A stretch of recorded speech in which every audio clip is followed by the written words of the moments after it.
So it seems we're living in a very dark and confused generation when values seem to have no values.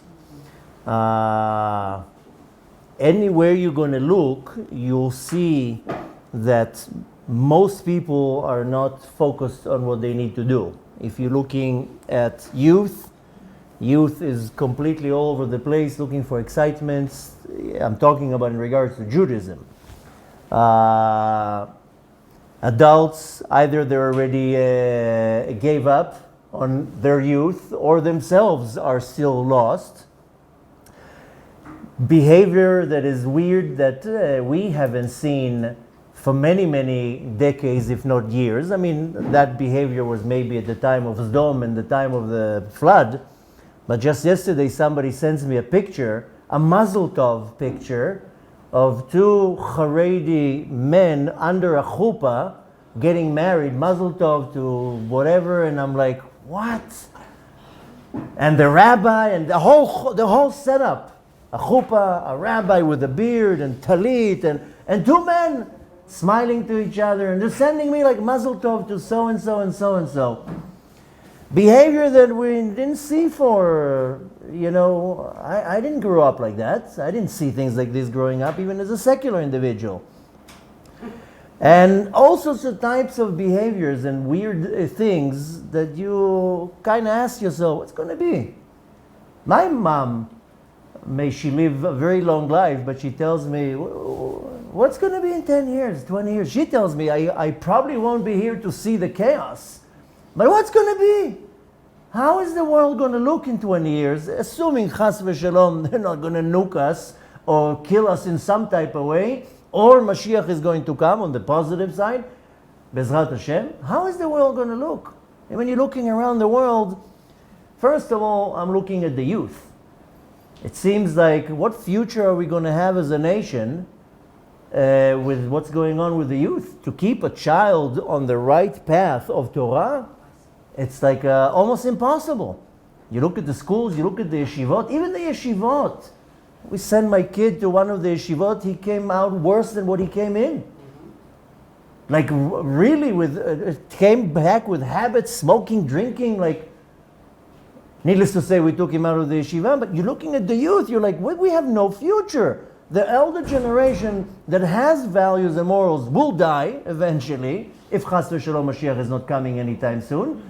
And then what's going to happen? What are we leaving behind?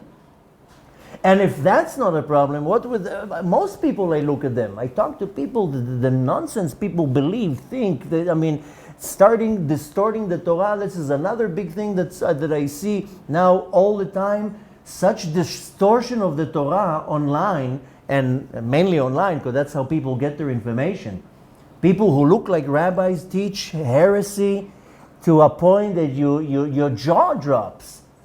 And the ideas people have, it seems to, unless Hashem is going to freak out and destroy us like he did with the flood, with Noah, or the Sodom and Amorah, Sodom and Gomorrah, what's going to happen? Now I'll tell you what's the bigger question. We can look and observe and agree with everything that I just say, but most people, push comes to shove, let's say us, we also have these thoughts and difficulties and challenges. I'm talking now only with my connection to Hashem. I'm not talking about now my livelihood, my parnasa, not in finding my other half. I'm talking about my relationship with Hashem. It's almost, you're getting to a point that even if you are focused on Hashem, very hard to be focused on Hashem. It almost brings you to a point that what's going to be? Even if still Mashiach comes, what's going to happen? How far can it more deteriorate? It's becoming worse and worse and worse, which again, like I said many times, on the surface is good. It's one more step closer to Mashiach. But before Mashiach comes, and what if he comes in 5 years, what's going to happen till then? Especially with us, when I'm looking to my own challenges with my Avodat Hashem. So, Baruch Hashem, in this week's Parasha, we have a very deep answer to all this mess.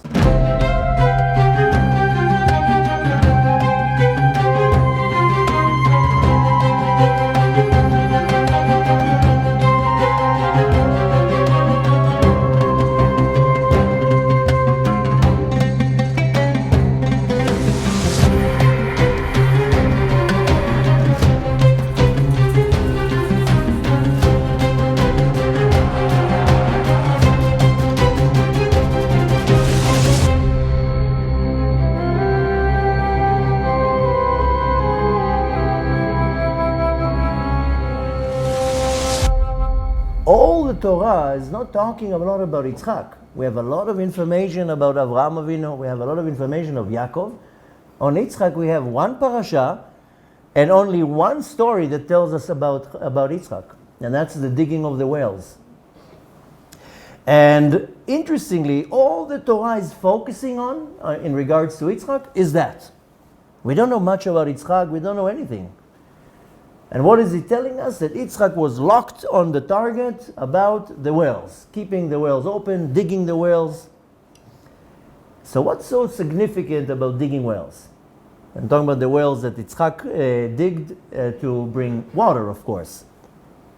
Now, when you're looking at the three fathers that we have, Yitzchak lived the longest life. So technically should have much more information about him in the Torah. Right? Avraham Avinu lived 175 years. 3 parashot in the Torah are focusing on Avraham Avinu. Skip now one generation, Yaakov. Yaakov lived 147 years. Yaakov has half a book of Bereshit. 6 parashot is just Yaakov. And Yitzchak, who lived 180 years, there's 1 parasha. And a lot of the parasha is not even focusing on him. And from all stories, the Torah chooses to focus on the greatness of Yitzchak, that he digs wells. So obviously there's some type of a meaning behind it, as deep as digging a well. Why is Yitzchak, the sandwich father, in between, is the greatness of him as wells? Okay, Avraham spread faith around the world, converted the whole generation, fought with Nimrod, fought with the entire world. I mean, we have many significant things about Avraham. Yaakov built a nation, went down to Haran, came out with all the mothers and all the kids. And Yitzchak, we don't know much about him. And the Torah chooses to tell me, yeah, he used to have a construction company, digging wells. Obviously, the digging of the wells has a very deep meaning behind it. The Torah chooses to signify Yitzchak just with wells, and that will give us an unbelievable overlook and a message for the questions that we just asked before. Now, going back to the story of all 3 fathers, like I said, Avraham Avinu, he was advertised for, or his greatness was that he was advertising God. Everywhere that he went, he advertised God. And he fought the entire world. It says Avraham Ivri. Ivri can be translated as the Hebrew, but Ivri, also Rashi says that he stood me'ever lanahar, he was in front of the entire world. Can you imagine now one man going against the entire world and then defeating somebody like Nimrod? And so Avraham Avinu has a very strong legacy and a lot of credit behind him. On the other hand, we're looking at Yaakov, like I told you, he built the entire nation. Worked with Lavan, Birur Netzutzot, went down to Haran to sift all the godly sparks, brought out the 4 mothers, brought out the tribes. And Yitzchak just digs a well. 180 years, and that's what you have to tell me about the man? That he dug a well? That's what I need to learn from Yitzchak? Our sages say, Maaseh avot siman lebanim. The action of our fathers is for us to learn how to live our life, how to conduct our life. So, what's interesting is that Avraham also dug wells, but they got covered by the Plishtim. And Yitzchak was successful in digging the wells. So we see here already one quality of Yitzchak, that he was more successful than Avraham Avinu in digging of the wells. If the Torah chooses to minimize the information about Yitzchak, and that's what we know, there's a very deep and important message in this whole thing. But first we have to explain the concept. It starts that Yitzchak lives in Eretz Israel, and he lives in the area of Hebron. But unfortunately, like today, there's a group of people that they call themselves a nation, that they infiltrated into the land of Israel, and they said, we live here. And they're known as the Plishtim. Very ironic that it sounds very closer to the Palestines. But nevertheless, they also had an issue then with Palestinians. They were Plishtim. And they troublemakers. They came and settled in a place called Grar, which is exactly where Gaza is today, by the way. And they just came in, settled there, and says, that's our land. And needless to say, started causing problems. Now, there's two definitions to the word Plishtim. First of all, that they came from Mitzrayim. It's a nation, a group of people that came from Egypt. The commentary says Plishtim comes from the word Polshim, invaders. And they invaded from where they came from Egypt to Canaan. And they invaded, they settled, and says, this is ours. Sounds very familiar. Where do they settle? In Gaza, exactly where Gaza is right now, where the Palestinians are right now. Now, at the time of the judges, they spread out. They like a cancer, they start spreading out to all directions, and they reach to in our understanding, to where Ashdod is. That's how far up they go. And eventually, at the time, like I told you, time of the judges, they spread more and more and more. They come even more north and more west and more east into the land of Israel. Interestingly, again, like I said, the commentary says that Plishtim comes from the word Polshim, which means invaders. Then the Plishtim, they invade to a place that doesn't belong to them, and they declare it's our land. How ironic that 2,000 plus years later, a group of people come and invade a place that doesn't belong to them, and they say it's our land. It's been our land for always. Okay. At the time of the Plishtim, Avraham is still alive. Avraham lives in Hebron. Now, why does Avraham choose to live in Hebron from all places? Because Avraham had how do you call it? A hotel business. He was in the hotel business. I mean, I know a lot of people imagine Avraham Avinu sitting and learning Torah all day long. No, he was a businessman. He had Hilton or whatever, the Ritz-Carlton. He had hotels in different locations, but he chooses Hebron. He says that's the best. That's where all the merchants pass. This is like the center that connects in our language, Asia, Africa, Europe. So nothing different. So he sits in the middle of the passway in Hebron because that's where the traffic is. And he has a big hotel. And people come and rent rooms. At some point, there was a depression and business went bad. Nobody was coming and going. Maybe it was like now. Maybe it was Corona, no traveling. Maybe it was a war, no tourists. But business goes down. So Abraham says, okay, no business. Then I need to figure out how I'm going to make money. So Abraham says, okay, hotels, there's no business because there's no travelers and there's no tourism. Water, everybody needs. So Avraham Avinu goes into the digging business and he starts digging for wells. Why? Because water, everybody needs water, especially in a place like a desert. This is like a gold mine. So he starts digging wells. Okay, so he digs 3 wells and right away starts confrontation, starts argument. And what is the argument? On territory. Who comes and argues with him? The workers, the reps of Avimelech. They come and they tell Avraham Avinu, you're on our territory. What are you doing? Avraham Avinu says, it's your territory. I don't remember that this is your territory. Do you have any tabo? Do you have any document showing that this is your territory? So the workers of Avimelech, call them however you want to call them, they tell him, no, you're on our territory. This is mafia style. You're in my territory. They take the wells. Anyways, starts argument and a confrontation, and on what? On territory. Kind of similar to what we have now. We have a bunch of Plishtim sitting in Gaza telling us it's our territory. It's not your territory.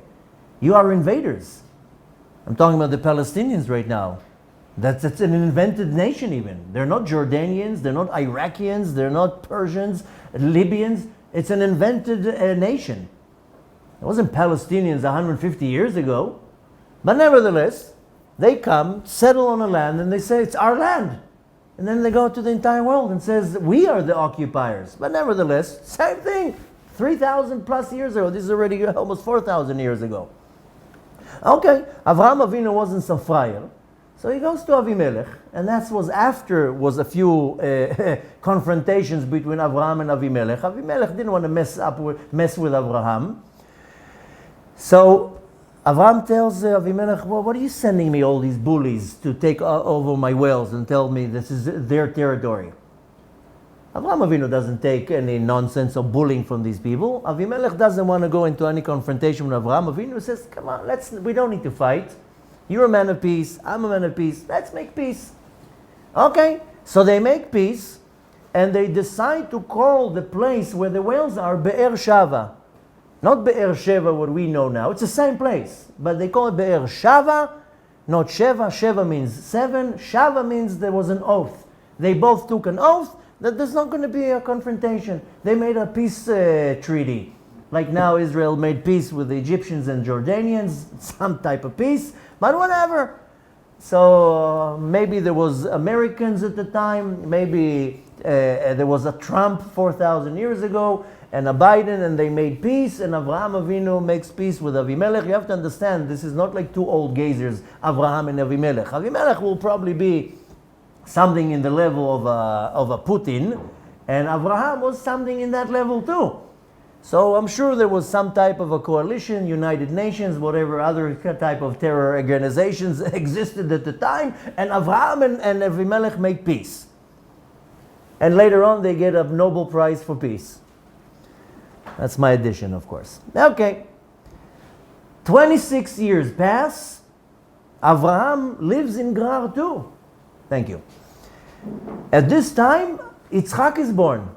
And of course, a great celebration. And at some point, Avraham moves back to Hebron. We're talking about a lot of years pass. 20 years in Gerar, and then on the way back to Hebron is the story that we read last week with the Akedah, with the sacrifice. That's 37 years. You're looking here at 50 plus years that this whole situation going on. But at some point, Avraham turns back and he goes to Hebron. On the way back to Hebron, he does the story with the Akedah, the sacrificing of Yitzchak, the death of Sarah, and then, of course, like we read last week, the burial of Sarah in Hebron. Avraham moves back to Hebron. Once Avraham leaves Hebron, these Palestinians, the Plishtim, they come and they cover all the wells. Which just goes to show you the attitude of this type of people.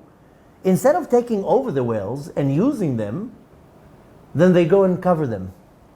If I'm not going to benefit from it, you're not going to benefit. If you don't, nobody benefits. This is a very distorted type of if I was a criminal, I would take over the wells of Avraham and say, now it's my wells. I'll make money. These Palestinians, these Plishtim, they go and cover the wells. Like, we're also not going to enjoy it. That's really the mindset, exactly like the Plishtim and the Palestinians. Sorry that I'm trashing them, but that's the reality. It's the type of the reality is, I'm going to suffer to make you suffer. Okay?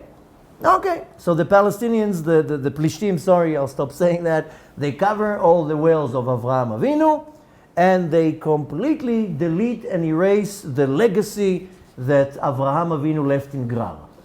Kind of like, let's go back now, I don't remember exactly in years, for the Girush. I think it was, let's say 15 years ago, right? When they took all the, Kama? 19 already? Wow. No, so far back? It's 2006. Wow. Okay, so 19 years ago, they took over, how do you say, they emptied Gush Katif, kicked out thousands and thousands of Israeli families of a flourishing land. They gave it to the Palestinians, and within 3.5 minutes, they desolated the place, destroyed everything. All the agriculture was destroyed. From an oasis, they made it a garbage dump.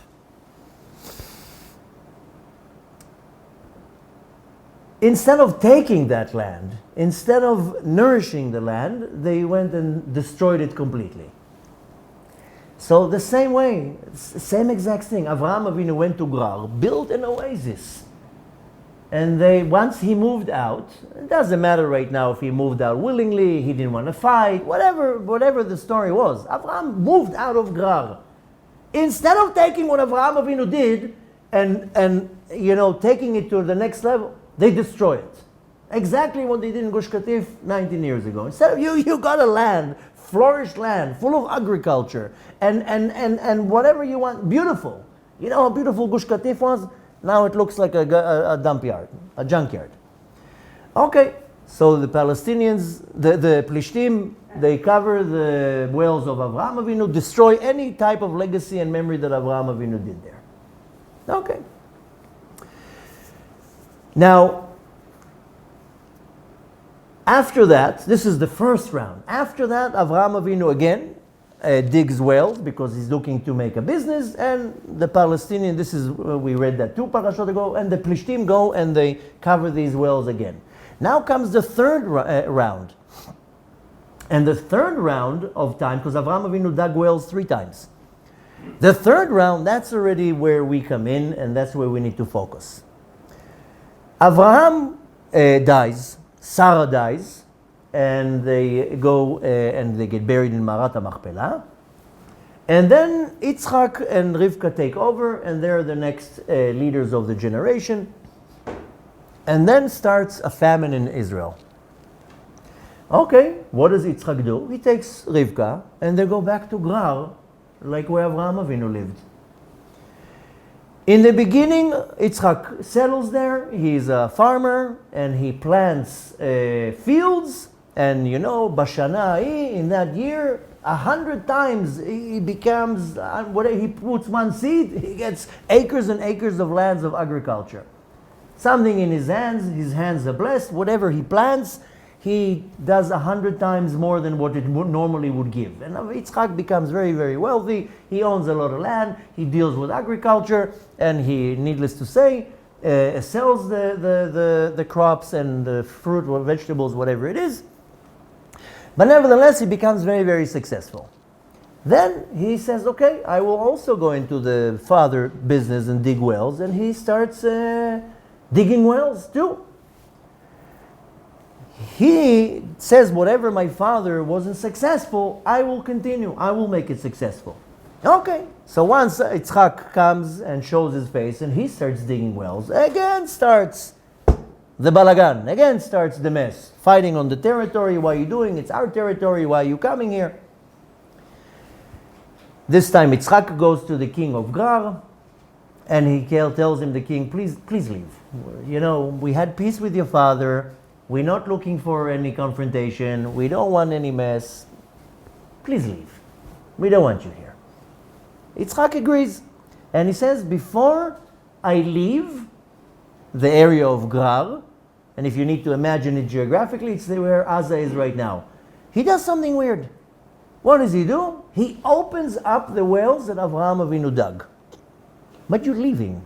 You came to the understanding it's only going to be not worthwhile to stay there.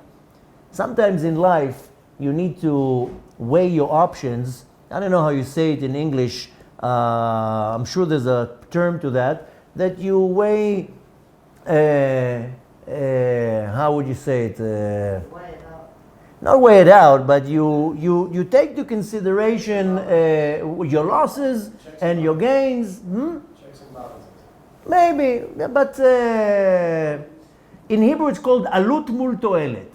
How much it's going to cost me and what's going to be the benefit. And sometimes there's no benefit. You know, sometimes somebody does something bad to you and you're saying, I'm going to sue them. No, it's not return on investment. It's rather, if you translate alut mul toelet, listen to my example and understand what I'm saying. Somebody did something bad to you and you go to a lawyer, I'm going to sue them. And the lawyer, of course, wants your money. Yeah, let's sue them. And you start making a calculation. If you're going blindly, then who says you're going to win in the lawsuit? And what's going to happen if you don't win in the lawsuit and you spend tens of thousands of dollars on legal fees and you didn't get it back?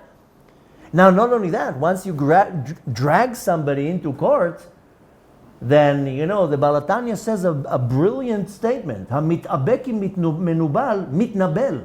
If you wrestle somebody dirty, you get dirty. So when you drag somebody into court, you get dirty and sleepless nights and headaches. And at some point, the cost and the benefit, it's not worth it. It's going to cost you so much, and what you're going to get out of it is nothing. That's alut mul toelet, the cost of something and what is going to be the benefit. Same thing with Yitzchak. He says, here I have a flourishing business in agriculture, but they're going to bother me all the time. They're going to destroy my crops. I'm going to need to bring security. I'm going to need to fight them all the time. There's going to be financial loss. There's going to be threats. There's going to be who needs this headache? So I'll make less money, but I don't have a headache. Right? He made alut mul toelet. So he decides to leave. Not too long ago, somebody came to me, and he's a very wealthy man, and there was some big real estate investment here in Israel. And he came to me, he says, you know a lot of people, you know wealthy people, show this deal, and if you involve in the deal, of course you make a cut. So it seemed like a very good real estate deal, and I went to a friend of mine who's very wealthy, and I told him, would such a deal interest you?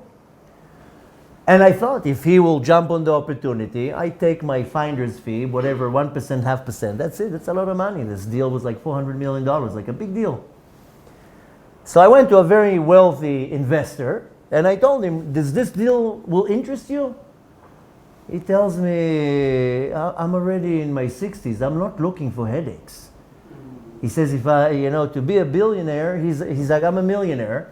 I don't need the headaches of a billionaire. I'm fine, I'm doing well. Now to get into such an investment? Yeah, it seems very big. You'll make a lot of money. He's like, I don't need headaches. That's the answer of a very smart man. A greedy person will be, give me the deal. Yeah, you'll make a few millions, but with that, a lot of gray hair, a lot of enemies, a lot of lawsuits, and you'll come out of this deal with your tongue out. That would be the attitude of a greedy person.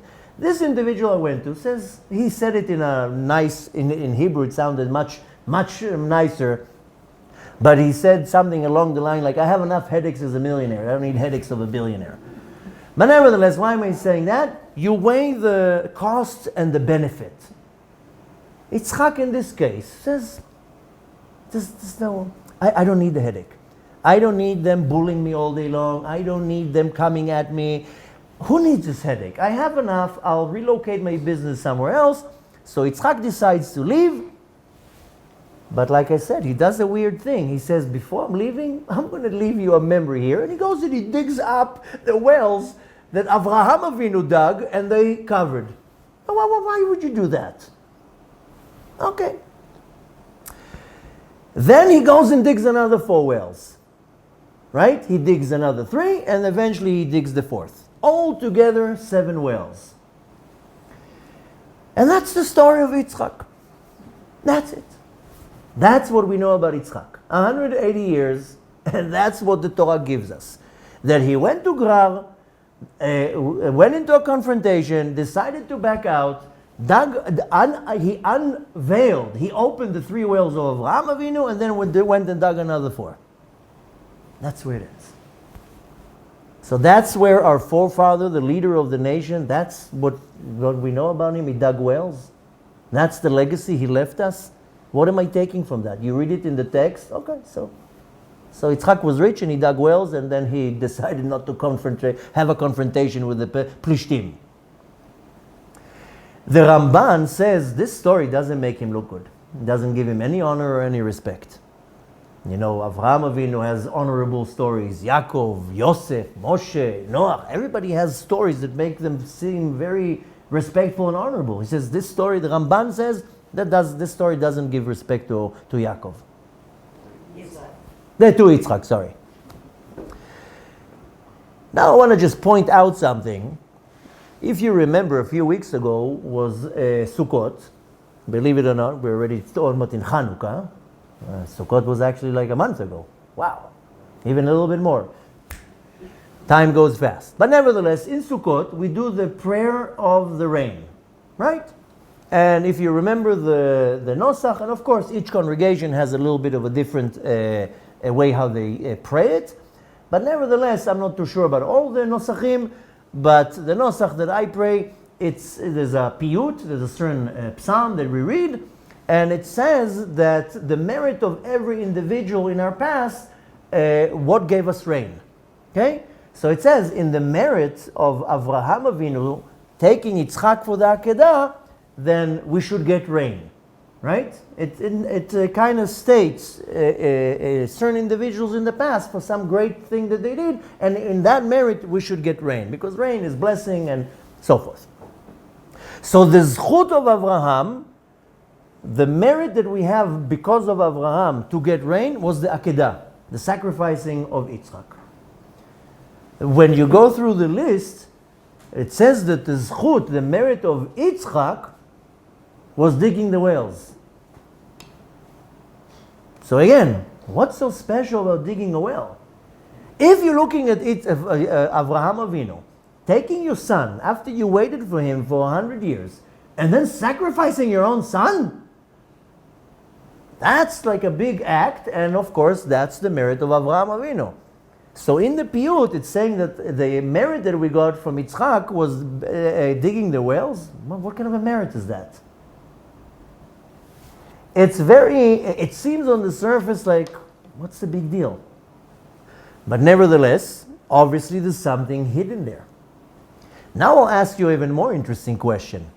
Because the first interesting question is, what's so special about digging wells? Another interesting question that most people wouldn't even think to ask, how come Yitzchak was more successful than Avraham? Avraham wasn't successful with digging wells, right? Everything that Avraham did, he was successful. The digging of the wells, he failed. So why Yitzchak is more successful than Avraham in digging wells? Okay, so the Zohar comes and tells us the digging of the wells is a symbol for Chatzivat HaEmunah. Lechtzov means to curry, right? To like go into the mountain and to cut in. That's how you say it? Maybe I'm pronouncing it wrong. Q-U-A-R-R-Y, curry. How? Kori. So the Zohar says that the digging of the wells is Kori of the Emunah. So Avraham Avinu, by digging the well, he was able to bring forth the Emunah, the belief in each and every one of our souls. The same way that it's hard to dig through a mountain, but when you dig through a mountain, you'll get gold, you'll get silver, you'll get whatever metal that you want, or whatever minerals. So the Zohar says, no. If you want to look at the more esoteric part of behind the digging of the wells, Chatzivat Emunah is building the Emunah. Okay, so if this is the case, then nothing really remained from the revolution that Avraham Avinu did. And I'm quoting the Zohar, it's not me making an observation. The Zohar says, the digging of Avraham's well is digging the Emunah, but as you see, nothing happened from the revolution of Avraham Avinu. The Zohar says that after Avraham Avinu died, most of the people that he converted went back to idolatry. That the movement of Avraham Avinu died with him. He didn't stay more generations. That's what the Zohar says. But on the other hand, whatever Yitzchak dug, that stayed. So we're already seeing a hint from the Zohar that the digging of the wells is connected to Emunah. Avraham Avinu failed and Yitzchak didn't. Yitzchak was able to sustain this level of Emunah. Now, let's ask a question. What's the connection between digging a well to Emunah? And Emunah is my belief. And belief in God, not belief in the government. I believe in God. Because really, everything boils down to every individual, Jew or non-Jew, is how much emunah they have in the creator of the world. If you have a lot of belief in the creator of the world, and it doesn't matter your faith right now, you're connected to the master of the universe, and I'm talking about the one God, not all sorts of other deities and gods people invent. Because there are many, many Gentiles who believe in the one God, call him the God of Israel, God of Abraham, call him however you want, Yud-Kei, Vav-Kei, but they don't believe in all sorts of fake prophets and fake gods and so forth. There are millions of Gentiles that they believe in, let's say, Hashem. I'm saying now Hashem because we relate to Hashem, as God. But nevertheless, if a person has belief in the creator of the world, then the person is anchored onto God, and doesn't matter whatever storm will come in his world, in his life, he's focused on Hashem. That's really what you want to get to. a person that their life is chaotic and life is not working out and trouble and situations and problems, and then your emunah is not strong emunah. The fact that we have turbulence in our life, that's one thing. But our main goal in this world is to build my emunah, my belief in Hashem, and that's what sustains me. So now I want to ask a big question. What's the connection between digging wells and emunah and belief? Okay. No, okay. Depth, yeah. In one way, you're right. The deeper you dig, I mean, how does it work with digging well? You look at Yitzchak. Yitzchak comes to a desolated land. I don't know, maybe he puts his ear on the ground. How do you know where to dig? Really, how do you know where to dig? In our generation, okay, maybe there's some machinery, infrared, you go through, you look at. How did Yitzchak know where to dig? Okay, I'm telling you he had Ruach HaKodesh, but hypothetically, he goes and he touches the land. I don't know what he did. Maybe he touched it and says, okay, now could very much be that you dig, nothing happens. You go here, dig, nothing happens. I don't know how it worked. It doesn't specify with Yitzchak. If he dug, it didn't work, dug here. But the fact is, yeah, you can say, yeah, digging and eventually finding something is like emunah. Imagine a person wakes up in the middle of their life and they start searching for Hashem. And they dig. They go to YouTube, they go to here, listen to this rabbi, that rabbi. Then eventually they find the truth and they go and look for their emunah. But nevertheless, there's a very interesting book. This book, I mentioned this book a few times. It's called Haktav veHakabbalah, the text and the Kabbalah. It was written about close to 200 years ago, this book. And he says over there that the digging of the wells was the tactic of Avraham Avinu to be exposing his outreach to the public. Why? Because it wasn't like today that you have water in your faucet. And in the desert, you don't have water. So you go to whoever has water. So Avraham Avinu make like a big center. You come and you buy the water, but then he put all his billboards and giving out flyers and come in and listen to a lecture, and here's a CD, take and listen to it.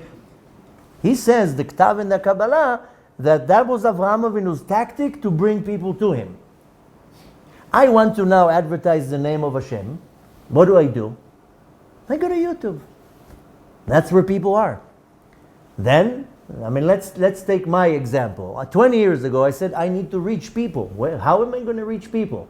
Because really, when I became observant and I started giving lectures, I would go to synagogues, to a yeshiva, to a school, to a house. How much people can I reach? 10 people at a time, 50 people at a time. So I was thinking, how can I advertise Hashem? Okay, then YouTube came up. Don't forget, YouTube is a pretty new thing. I started giving lectures before YouTube existed. And then YouTube came. And then we came with a bold idea. They can make a movie, a video, put it on YouTube. Right? And a few years later came Facebook. So we started putting stuff on there. A few years later came Twitter and LinkedIn and Schminkton and all the rest of the platforms. Only recently Instagram came up. But the advice of, I think I even shared it with you a few years back. I went to my rabbi and I told him, I don't want to be in social media anymore. I don't like my name there. It causes a lot of lashon hara. Causes a lot of problems. I put my video on a platform like YouTube. A person comes and watches the videos, and then all the recommended on the side is junk. And the ads that they put there are not modest. And well, I don't want to be in such a place. And the answer of my rabbi, who doesn't even know how a smartphone looks, he was like, no. That's where the people are. That's where you put your Torah. That's where you shove the Torah in people's faces. You go where the people are. You know, Instagram pops up, start an Instagram page. This pops up, start a page there. So Avraham Avinu did the exact same thing. Where do you have the people? There wasn't Google, YouTube, and all these places 4,000 years ago. So Avraham Avinu says, I will create like a Dubai. I'll create some oasis place where you come and get your water. And on the way, we'll put there all of our literature. I'll put big billboards, like now in our day they put a picture of rabbis Everywhere you go in Israel, especially, they have stickers of Lubavitch Rebbe, Mashiach is coming. Then you have the graffiti, Nachman Meuman. I mean, everybody wants to put their literature somewhere. You don't see it outside of Israel. In Israel, everywhere you go, you have stickers of Lubavitch Rebbe everywhere. And the graffiti of Nachman Meuman, which I'm pretty sure that if you would ask both the Lubavitch Rebbe and Rabbi Nachman, they would disagree to this vandalism. But nevertheless, everybody wants to say what they have to say. So they put, and now what they do in the world? The exact same thing. Free Palestine. Everywhere you go, free Palestine. You go to, I don't know, where Sweden. They don't even know where Palestine is. But they know how to chant free Palestine. So it's the same tactic. I go sometimes on the social networks to see things, my stuff, and all I see is these propaganda videos. You see like a dirty girl. Hello, my name is Fatima. I'm from Gaza. Please help us. And you see that this is staged. This is done in a studio. You know what I mean? But they're showing the world, help us. The Israelis are killing us. We need water. We need water. You know? And all these millions of dollars that they're fundraising is going directly to the Hamas to buy more weapons. So you think them or us invented anything? Avraham Avinu 4,000 years ago did the same thing. He had propagandas. He had, his outreach. So the Ktav in the Kabbalah says 200 years ago, that was Avraham Avinu's tactic. How do you get to the masses? No, build amusement park. People will come and I'll shove in their face what I want to tell them. That's it. And Avraham Avinu would give out his flyers, billboards everywhere, Hashem Echad U'Shmo Echad, En Od Milvado, and he would come to a lecture. That was his tactic. And then, of course, he would feed them. Come and eat. Steaks on the house, wine, whatever you want. Just say Birkat Hamazon. Avraham would dig a well. Everybody would come for the water. And Avraham would spread words of emunah. That's the connection between digging a well and emunah. That's how the Ktav and the Kabbalah explains it. Okay. What do we take from that? That Abraham's project was a failure. The second that Abraham backed out, then it didn't sustain. The Zohar says, and other sources, the second Abraham died, most of the converts went back to idolatry, and most of what he didn't remain. So we're seeing here that Avraham Avinu's tactic A was a failure, and more than that, Yitzchak somehow made it happen. Like I said, the Zohar says that the second that the wells that were covered, what Avraham dug, then all the work went back to stage one. The Zohar says everybody went back to idolatry, v'haolam shamem, and the world was desolated from any belief of God. Okay, so we're back now to the question, so what's the story with the wells? We're trying to figure out now, okay, it's connected to Emunah, Avraham Avinu failed, now what? Now, the Ramban takes it to a completely different place. He says, no, don't try to figure out too much. The digging of the wells is a symbol for the three Beit HaMikdash, the holy temples that we're going to have. Right? Avraham Avinu dug 3 wells, and then they were covered, again corresponding to the 3 Batei Mikdash. Now, Yitzchak goes and digs 3 wells, and that's the hint that we're going to have 3 Batei Mikdash. And he gives an explanation. The first well that Yitzchak digs, he names it. He names the well Esek, right? No translation to the word, but because that's how he named the well. Why? Asher it'asku shama ito, because there was fighting there. So the Ramban explains very nice. The first well, Yitzchak dug, the Plishtim came, fought with him, and it didn't work out. The well didn't work out. They had to destroy it. They fought with him. This corresponds to the first Beit HaMikdash, that we tried to have a Beit HaMikdash. There was problems, and it was destroyed.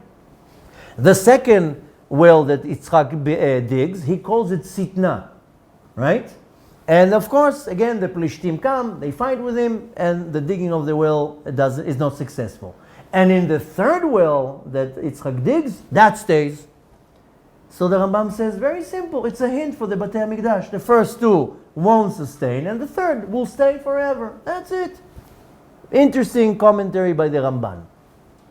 The Kli Yakar, another commentary, comes on that commentary of the Ramban and says, I will explain to you something even nicer.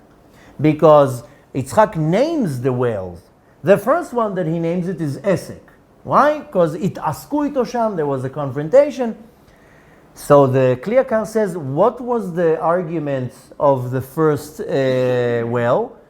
Controlling of the land. Because Yitzchak built it on territory that didn't belong to him, according to the Plishtim, and that's why they fought. So there was an argument on territory. What was the destruction, the cause of the destruction of the first temple? An argument on territory. There was Malchut Yehuda and Malchut Israel, two kingdoms to our nation that fought who is going to rule the Bet HaMikdash. An argument on territory. Then the second well that Yitzchak dug, he calls it Sitna. Sitna is simple hate. There's no cause for this hate. Second temple, what was destroyed? Sinat Chinam. No cause for any for this hate. So the Kli Yakar says, look how interesting. Yeah, the digging of the three wells, it's hinting. Don't look for something too far, says the Ramban. It's a hint for Batei HaMikdash. Another interesting commentary, I'm just trying to find all the commentaries about these wells so we can figure out why is it so special. So the beautiful commentary by Rav Levi Yitzchak, he says in total Yitzchak dug 4 wells. First he dug 3 and after that he dug the 4th. The 4 wells that Yitzchak dug correspond to the 4 judgment days that we have in the Jewish calendar. What's the 4 days of Judgment Day? 2 days is Rosh Hashanah, right? 1 day is Yom Kippur, and 1 day is Hoshana Rabbah. 4 days that are considered on our calendar to be a judgment day. Now Yitzchak, we know that Yitzchak is Din, Gvura, severity. Avraham was from the right side, Chesed, kindness, love, and Yitzchak is the left. Yaakov was in the middle, Tiferet, but Yitzchak is the left, Din, Gvura. So Yitzchak represents these judgments days. 2 days, you have to understand that 2 days of Rosh Hashanah that are judgment days, there's a fight between me and the prosecutor. That's what happens on Rosh Hashanah. That's the 2 wells of Yitzchak having a problem with the Plishtim. The first one Esek and the second one Sitna.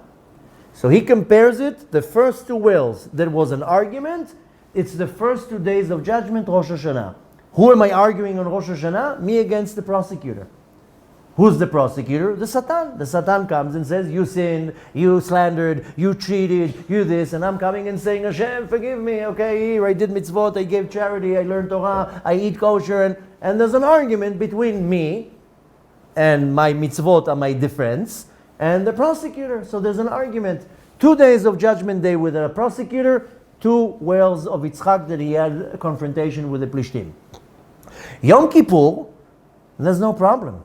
On Yom Kippur, it's me and Hashem. There's no Satan on Yom Kippur. How do we know that there's no Satan? Satan, the translation of Satan is a devil or Satan, but we call him Satan ki hu mastin. He's a prosecutor. The Satan goes up to Hashem and he says, look at him, he just stole. Why are you ignoring that? He just slandered. He just did this and that. That's our prosecutor. So the Satan is there prosecuting us on Rosh Hashanah, but on Yom Kippur there's no Satan. How do we know that on Yom Kippur the Satan is unemployed? Because the numerical value of the word Hasatan, the prosecutor, is 364. How many days we have of the year? 365. 1 day that the Satan doesn't work. Now we have Hoshana Rabbah, the 4th one. Hoshana Rabbah corresponds to the last well that Yitzchak dug, Be'er Shava. And Hoshana Rabbah is 7 days after Sukkot. And Hoshana Rabbah is when we leave this period victorious. And that's the last well that Yitzchak dug, and it remained for eternity. Beautiful commentary from the Zohar, from the Kli Yakar, from the Rambam, from Levi Yitzchak. Beautiful commentary. If you are bored and you're reading the Torah and you're looking for some answers. So on the surface, we got good answers from commentaries. But it doesn't explain to me the situation. It still doesn't explain to me the situation. What is so great about Yitzchak that the Torah chooses to tell me about the digging of the well? What did he do? What, he didn't do anything else for 180 years? 180 years, he didn't do nothing else significant that the Torah is telling me to focus on wells.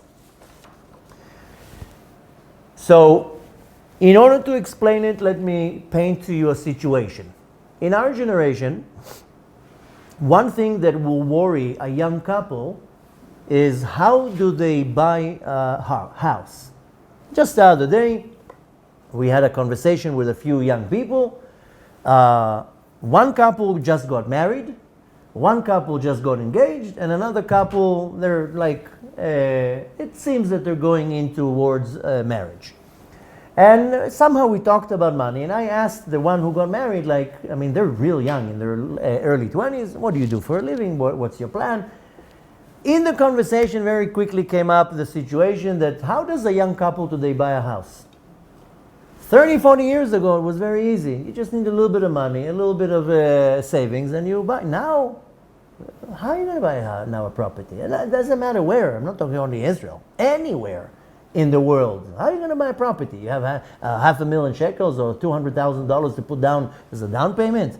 And now the bank, till they give you approve to you a mortgage, 30 years ago, the bank will beg you to take the mortgage. Now you have to go through hell to get a mortgage, and then not to talk about the cost of it. So the cost of buying an apartment in our generation is what causes most young people to say, I'm never going to buy an apartment unless I have a father helping me. No chance. So in Israel we have this situation too. Very difficult to buy a property in Israel if you don't have some money set aside. If you remember, I don't know if you remember, a few years ago they made like a big mecha'ah, big protest in Israel about the cost of living. Everybody went out to the streets, hundreds of thousands of people went out to the streets, and for a few months everything was changed, the prices of things went down. But the second that this revolution stopped, everything went back to how it was. Because the ones who went to the streets to protest, at some point had to go back to work. I mean, how long can you protest? A week or two? And then you'll get fired if you don't go to work. So at some point the protest wore off, life went back to how it was before, prices are high. So the answer to that, to start a revolution, is very easy. Get somebody up and excited, everybody will run out to the street to scream. But to sustain that revolution is extremely difficult. Almost impossible. That's the difference between Avraham Avinu and Yitzchak. First of all, first message is that the difference between Yitzchak to Avraham, Yitzchak was persistent. Avraham Avinu dug, did his campaign, and left. And eventually it went back to how it was. Yitzchak, on the other hand, what was he doing for 180 years? The same thing over and over and over and over. It's called persistence, not leaving. The power of Yitzchak was hatmada, persistence. Any successful individual, doesn't matter in which territory, money, business, relationships, what's the success? You got to be persistent. You cannot let go. You want to be successful in your avodat Hashem, you're looking at great scholars, great rabbis. Take, for example, Rav Kanievsky, who was the giant of the generation. He was called Sar HaTorah, the minister of Torah, genius in the Torah. When he passed away a few years ago, a lot of people came from the past and says, as a kid, he wasn't such a bright kid. And in yeshiva, he wasn't the star of yeshiva. So how he became the minister of Torah? because he would sit for hours and hours and not let go. When it was time to go home and rest, he would still sit and learn. So you see success in business, success in the Torah, success in relationships is only if you're persistent with what you need to do. If you start lacking that, you will never be successful in what you're doing. So the Torah is telling us about Yitzchak. Everything we know about Yitzchak is summarized in the Torah in one sentence. And that's the whole story with the wells. We don't need much information. The Torah summarizes the entire legacy of Yitzchak in one sentence about him digging wells. And the power that successful people have, they have that midah that Yitzchak has. That's being persistent. Go now to any successful individual, ask him, what do you attribute your success to? Of course, the smart ones will say to God, and another few smart ones will say for this and that, but all have the same common denominator. You have to be locked on your target and not let go. Look now, even in a place that has nothing to do with us. Look now in show business. The successful singers, actors, they don't give up. They go to audition after audition after audition after another part. That person tells them no, another person. But eventually, like the story with the Rabbi Akiva, that he saw the water hitting the drops hitting the stone. It's a perfect example of success with Rabbi Akiva, being persistent.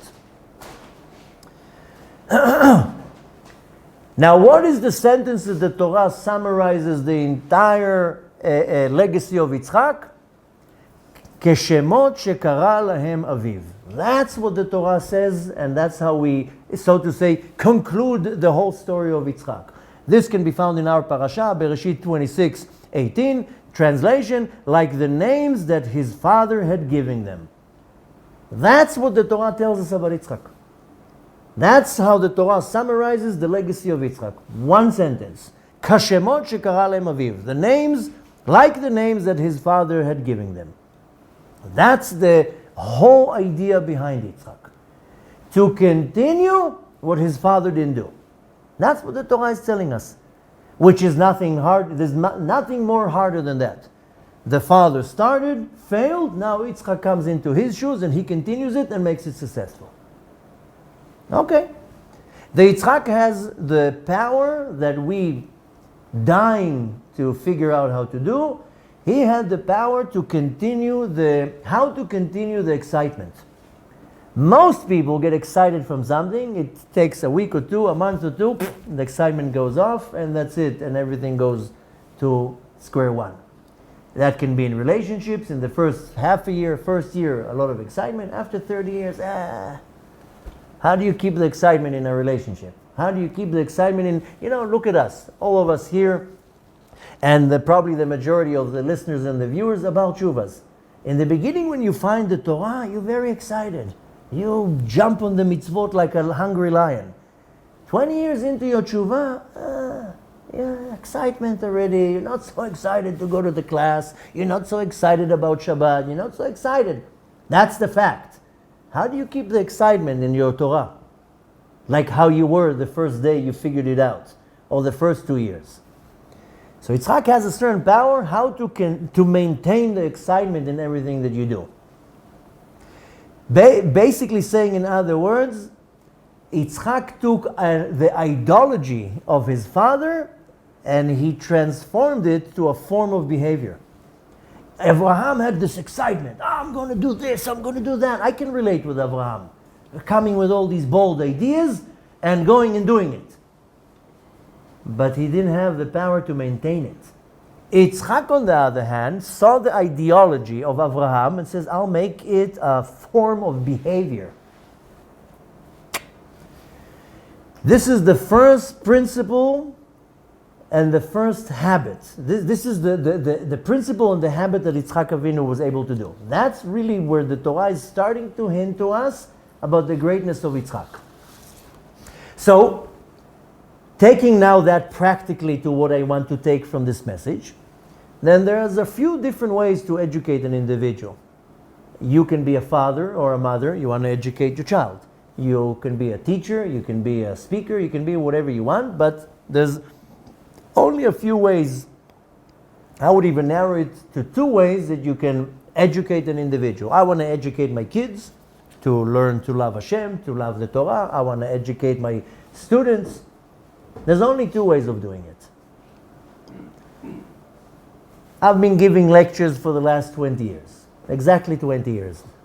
Now maybe the first 5 years, well, like I told you, was not in such a big scale. This big scale started 15 years ago. So Baruch Hashem, I would say I'm giving lectures for 20 years. I can tell you already that from all of my lectures, not one person has changed. Yeah, I knew you were going to make a face. I can come and talk as much as I want. You know that a few years ago, I went and saw a few individuals that we wanted to fundraise. We wanted to, if you remember, get the building and do a big center. So I went to a very rich individual, and he says, okay, what are you fundraising for? I said, I'm a public speaker, I do outreach, I do kiruv, and I focus on bringing people back to the Torah, Jews and non-Jews. So he tells me a very annoying question, how many Baal Tshuvas have you made? So I told him 1. He says, 1? You're coming to me with 1 success story? I thought you'll tell me 500,000 or 100,000. 1 Baal Tshuva you made? I said, yes, and he's also not doing that great. What? And for that you want millions of dollars to build a center? Who's this Baal Tshuva? I said, me. What about the other rest of the thousands? They're not mine. So I can tell you, from all the lectures that I ever given, not one person has changed. That's the fact. You know when a person changed? When that person decides to do something by themselves. So I can't take any credit for any change of any individual who did from any word that ever came out of my mouth. A few years ago, I was invited also to a Shabbaton somewhere in North America. It was a big prayer, it was a big shul. Shul looked like some big hotel in Dubai, chandeliers, $20 million shul, bli ayin hara, comfortable seats, everything fancy schmancy, beautiful congregation. We went down after the services to a beautiful room. I think they had there like 400 people. Very tasteful place, food, kiyad melech, like unlimited food, beautiful. Everything was set up, beautiful Shabbaton. And I was one of the speakers. I wasn't like the main speaker. I was the main speaker, but there was other speakers.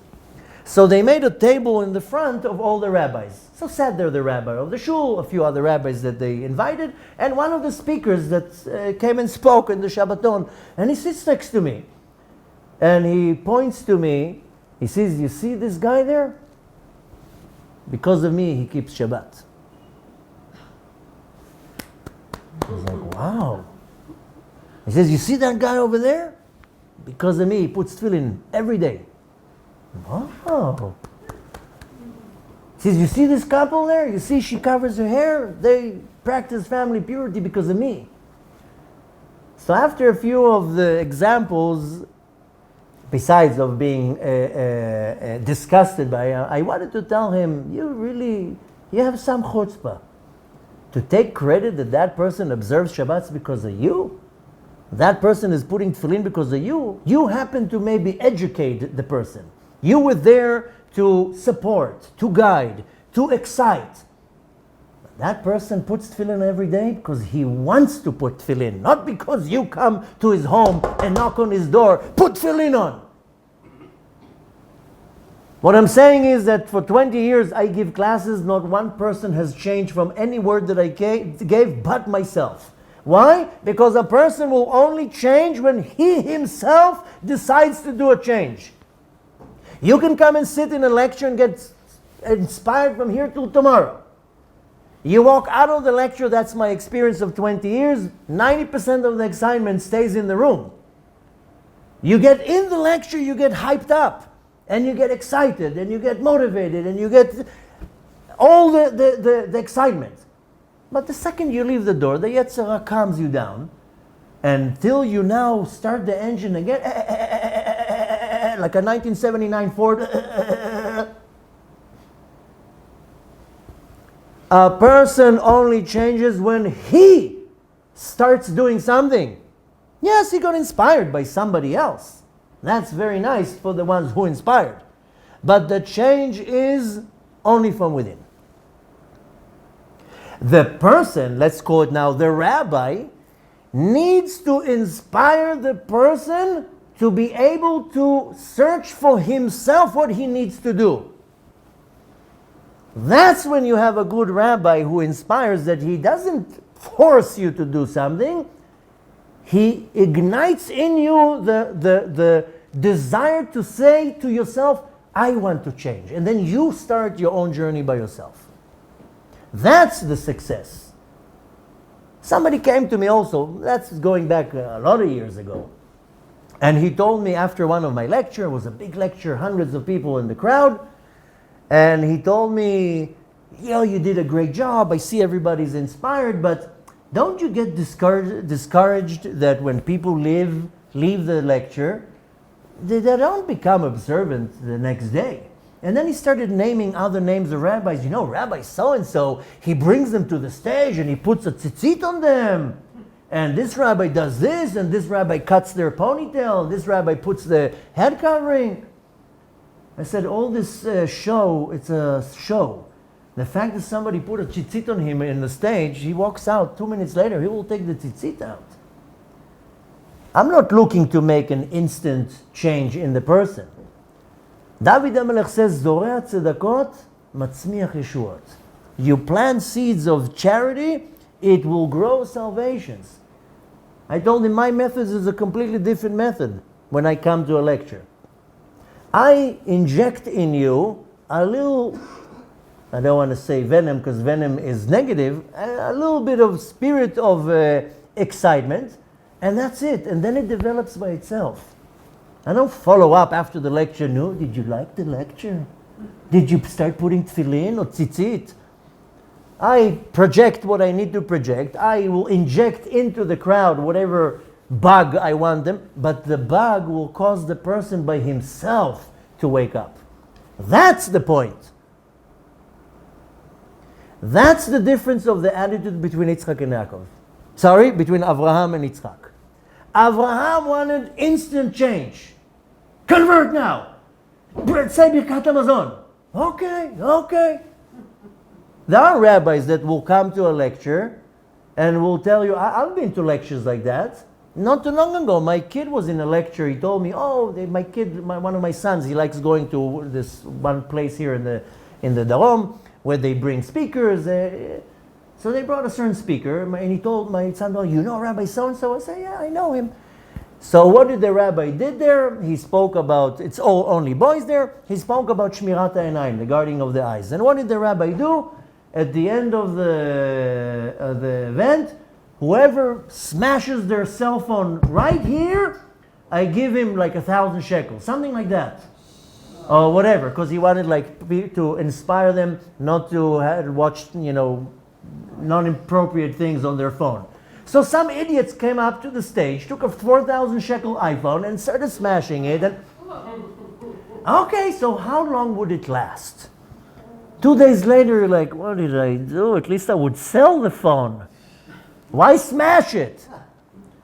But I'm sure you saw online, or maybe you've participated in such events, that the rabbi makes the crowd do something. You know what I mean? I saw a lecture not too long ago. A rabbi was very forcefully against the wigs. He took wigs off the women's heads during the lecture, and they were all burning the wigs, and they made like a whole thing out of it. You know what I'm talking about? No. He inspired the women to take their wigs off, and he right away gave them a tichul. No, legit rabbi. Covered their, and he didn't touch them. And then they burned all the wigs. Is that, it could be that it affected 2 or 3 of the women, but it doesn't mean that for the long run stayed. It doesn't mean that if I call you up now to the stage and I cut your ponytail or take your earring out or take your whatever, and put a tzitzit on you. Maybe for some rabbis that's their tactic. That was Avraham Avinu's tactic. Now, do the change right now. Which, okay, I understand. As a speaker, I can relate. You want to hit and strike while the iron is hot, while the people is excited. But en chacham kebal hanisayon. Shlomo HaMelech says the experience is the great wisdom. I see from 20 years what changes people, not me being forceful onto a person, telling him, you got to change right now. Rather, injecting the information in a subliminal, how do you say, subliminal way? Sublime? Quietly. Not too long ago, I met somebody who told me, oh, I listened to you for 10 years. I listened to all your lectures. I love you, I love you, I love you. But I also love Rabbi so-and-so. Okay, fine. There's no competition between me and Rabbi so-and-so. He says, you know what's the difference between you and Rabbi, the other rabbi? He says, the other rabbi is a butcher. He like cuts you in your face. You're going to get over, whatever. He says, you're a surgeon. You quietly open. You do whatever you need to do. You quietly close it. No pain, but the message gets across. The point to say here that Yitzchak had a whole different attitude with Avraham when it came to his outreach. Avraham Avinu wanted right now changes, and the fact was that it didn't sustain. Yitzchak says, no, I'm going for the long run. I want the change to stay, not to be quick and then wear off. As a speaker, I can tell you that my desire is not to inspire you on the spot and then to jump on you and to tell you to do something. Now you go. I gave you the ignition. Now you need to find within you the desire to change. That's a much more difficult situation, definitely for the speaker. Of course, I want to see instant gratification. Of course, I want to see people inspired. What do you think I'm teaching for you for money or fame? Some rabbis, that's what they do. I have a goal. My goal is that you will be inspired by yourself to change yourself. Don't come and tell me after 20 years, oh, I owe you, I'll show you thousands of emails of people emailing me, oh, you changed my life. I didn't change anything. I showed you the information, gave you some boost, showed example, some inspiration, and the fact that you did something, it's because you decided to do it. I'm not coming to you in the morning, every morning, and telling you, come to Shacharit. You wake up on your own desire. You need to put the dots together. And again, that was the difference between the attitude of Avraham and Yitzchak. Avraham screamed Hashem's name. How long did it last? Till the lecture ended. That's it. Imagine now, hypothetically, they shut down all the social media. You can't find my lectures anymore ever. Imagine now I flip and I remove all my lectures from all the internet, everything. You can't ever find any of my lectures. So that's it. That's when the inspiration is over. When the lecture is removed. Oy va'avoy, if that would be the case. Then I didn't do nothing.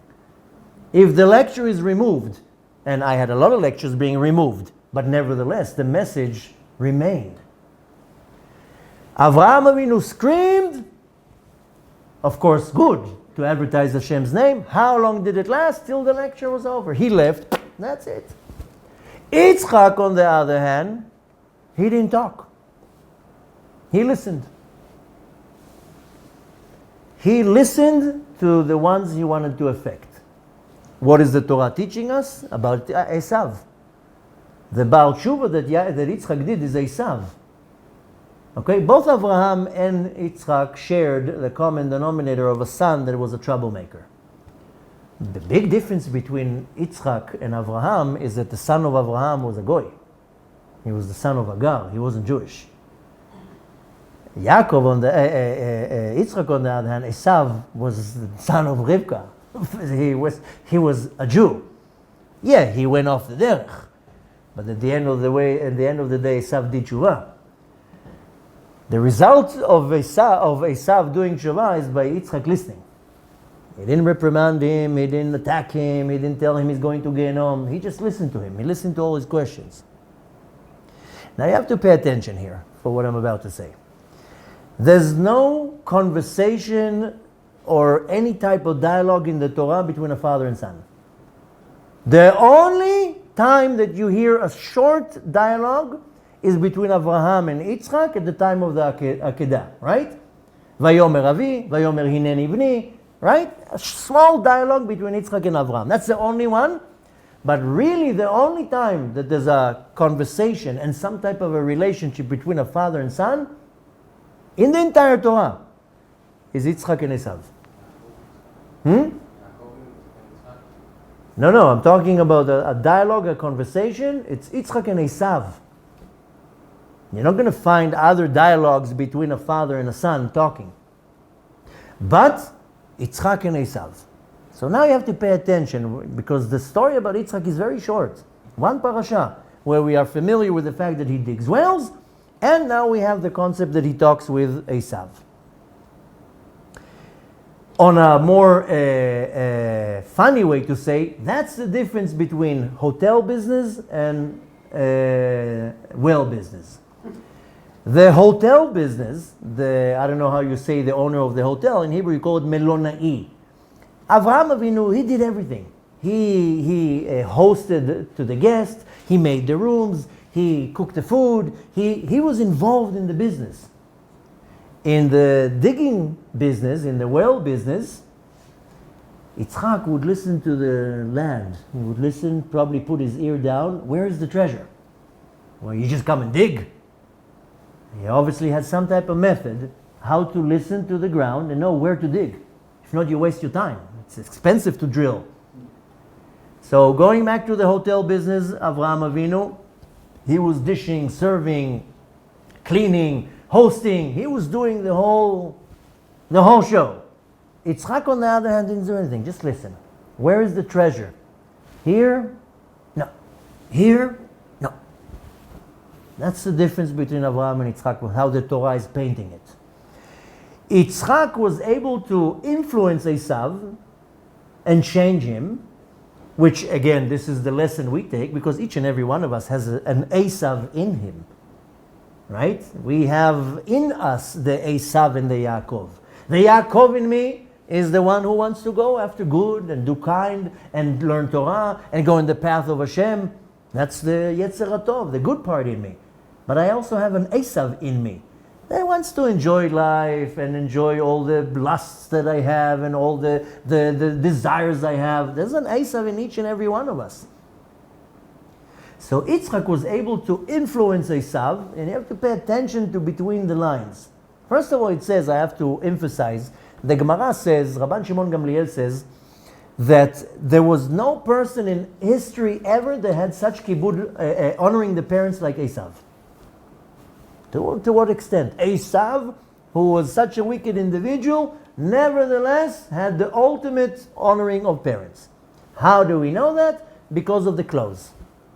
What's the story behind the clothes? The main theme of the story that we're reading now about taking the blessing is around the clothes. How?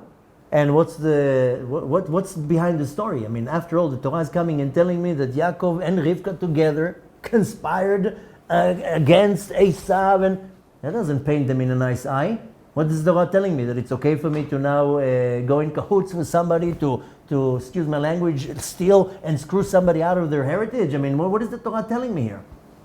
So we're not going to analyze this story right now, but nevertheless, the whole theme around this story is the clothes. That Rivka tells him, wear the clothes of Esav and go into your father. And the Midrash tells us that the clothes that Esav was wearing is the clothes that Hashem gave Adam HaRishon after the sin. And these special garments went down in generation to generation to generation, and eventually got to the hands of Nimrod. And Nimrod used to wear the clothes, these special garments, and he would go hunting. And these clothes were so holy and so unique that all the animals were afraid of him, and they would like bow down to Nimrod, and that's how he would hunt them. And needless to say, the Midrash elaborates and says how powerful the clothes are. I gave a whole long class about it a few years ago, quoting Rabbeinu Bechaye, if you want to learn more about it. But nevertheless, these clothes were very specific, very holy and very unique. Esav wanted these clothes, so he goes and kills Nimrod. He does a favor to humanity, shoots an arrow, and he kills Nimrod. And he takes the clothes. The only difference is that he didn't want the clothes to dress himself and go honor himself and be a great hunter and a great leader. He took the clothes, he wanted the clothes only for one thing, to be dressed honorable when he comes to see his father. That's when he did that. He did a horrible crime. He murders an individual. Doesn't matter that he murdered a wicked individual. But the entire reason why he wanted the clothes is lechabed et Abba, to honor my father. So Rivka tells Yaakov, go and wear these clothes. Yaakov can't see, he's blind. Yitzchak can't see, he's blind. And that's how Yitzchak will think that you are Esav and he will give you the blessing. As much as Esav was evil, he had one little dot in his heart of sensitivity, of kindness, of love. That I can relate with. That I'll tell you on a personal level. That I can relate with. 25 years ago, I was an Esav. No question. Everything Esav did, I did.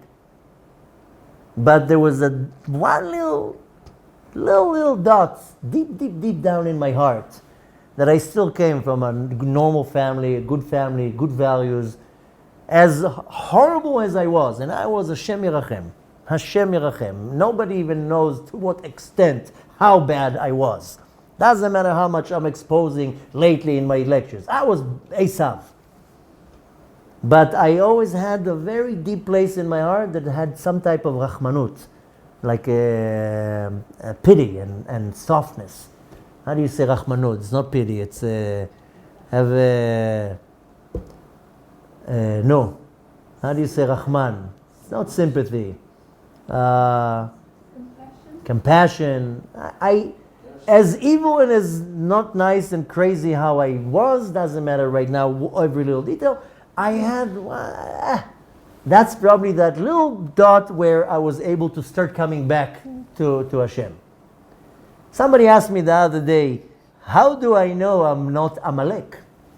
How do I know I'm not Amalek? I mean, I have all sorts of bad thoughts, I have desires, I have this, I have bad thoughts, evil thoughts. And so I said, if you find somewhere in the depth of your heart some kind of kindness or some pity and compassion to some creature or whatever, you're not Amalek. Amalek is 100% akhzar. How do you say akhzar? Like ruthless and destructive and mean, evil. 100%. You can be 99%. You have 1% of kindness or pity, compassion, patience, you're not Amalek. You're bad, but you're not Amalek. As bad as Esav was, and we know he was a murderer, and he was a rapist, and he was a fraud, but he had a little dot, he was still Yitzchak and Rivka's son. Now, if you're looking at the story of the stealing of the brachot, it says that the second that he heard that the blessings were stole, he screams. The Torah says he screamed. Why you scream? Esav. He got upset that the last little dot, this last percentage he had from his father, this little holy dot was taken away from him. That's why he screamed.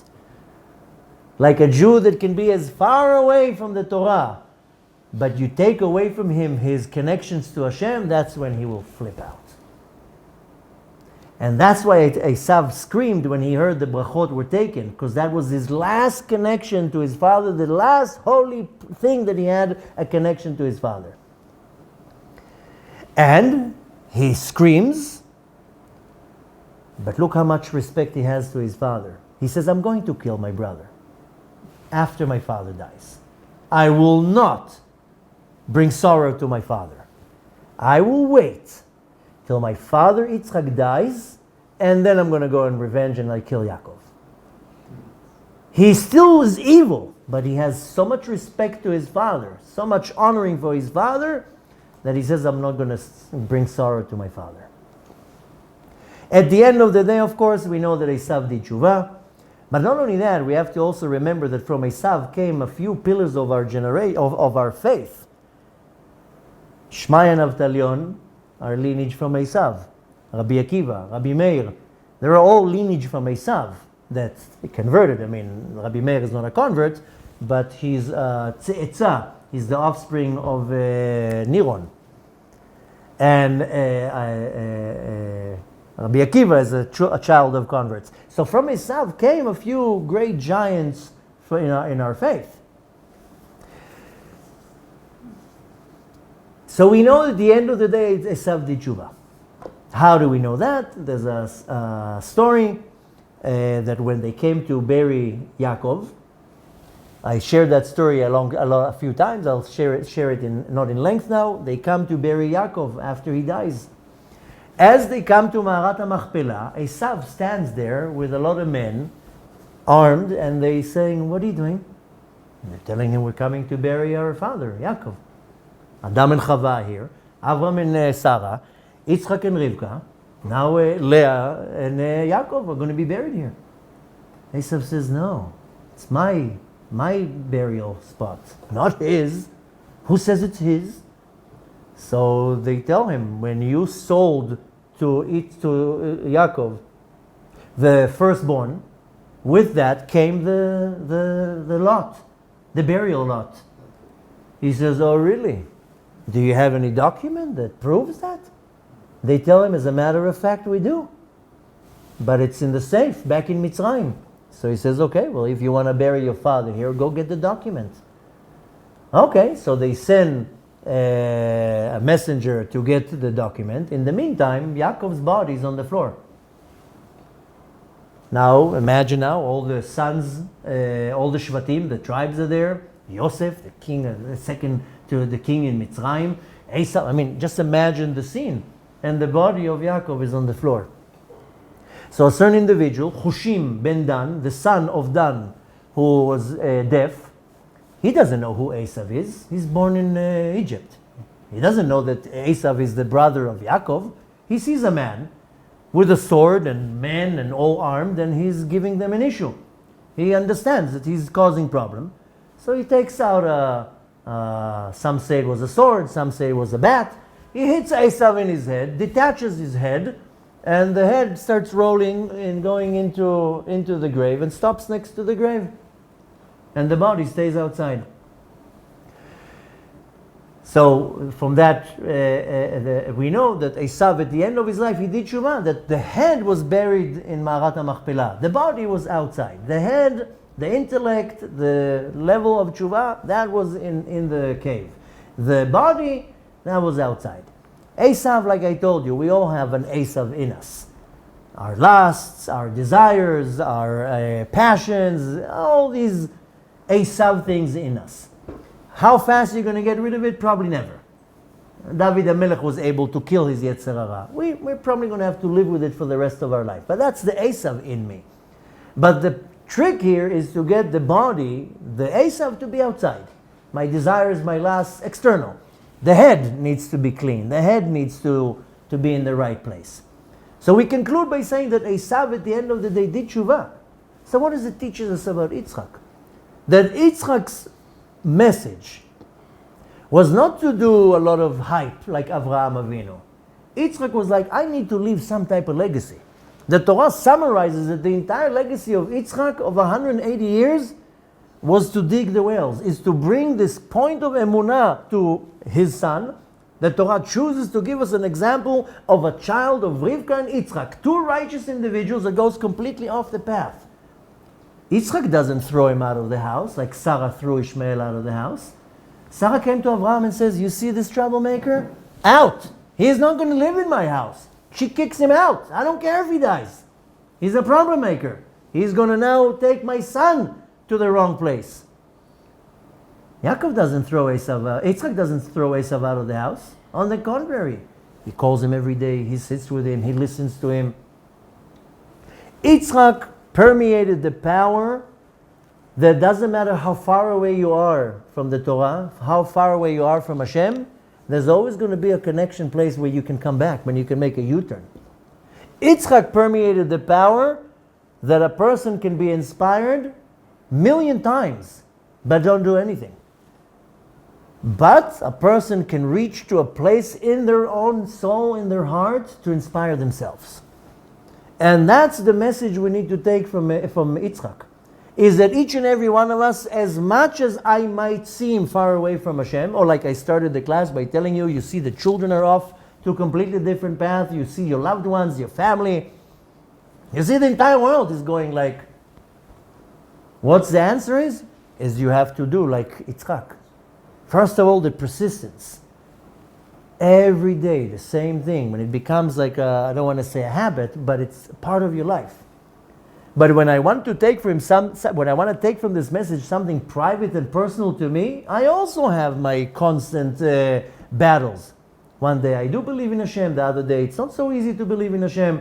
The next day I have challenges. Today I want to run to pray. Tomorrow I'm how do you say, lazy. Everybody has their challenges in Avodat Hashem. And you look for answers, you look for guidance, you look for inspiration. So what do you need to do? What's the advice that Hashem gives us through the Torah? What do you need to do? You need to remove the physicality, the chomriyut, the materialism that covers the emunah. And the emunah, the belief, will just grow by itself. I have all sorts of lusts and desires, materialisms and physicality that are covering my emunah. I need to remove that. Nobody will do it for me. You won't go to any lecture and the rabbi will remove from you your desires and your lusts.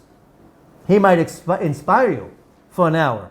But then you go home, you back to the same battle you have with your lusts, with your desires, with your passions, which I'm talking about the ones who go against Hashem, not your passion for Torah or your desire to give tzedakah. I'm talking about things that take you away from Hashem. What do you need to do? You have to remove the materialism, the chomriyut, the physicality. But what's the message that we need to take from that? What's the message we need to take from 180 years of the life of Yitzchak? A person only starts changing when he does it himself.